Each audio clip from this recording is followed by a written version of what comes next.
ज्येष्ठांना असा आनंद क्वचितच अनुभवायला मिळतो. कवयित्री शोभा जोशी.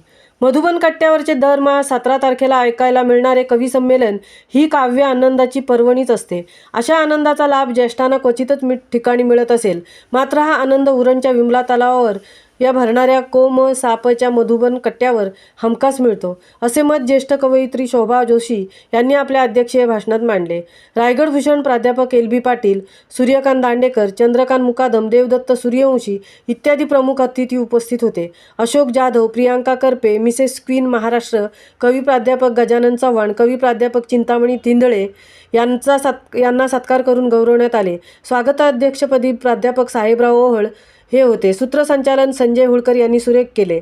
येथे रंगतदार कवी संमेलनात मच्छिंद्र म्हात्रे, अनुज शिवकर, रामचंद्र म्हात्रे, हेमंत पाटील, मारुती तांबे, भालचंद्र म्हात्रे, भगवान पोसू, अजय शिवकर, अरुण म्हात्रे, संग्राम तोगरे, एन. जी. पाटील, अशोक जाधव इत्यादी यांनी बहारदार कविता सादर केल्या. महामुंबईसह मिलिंद खारपाटील, उरण.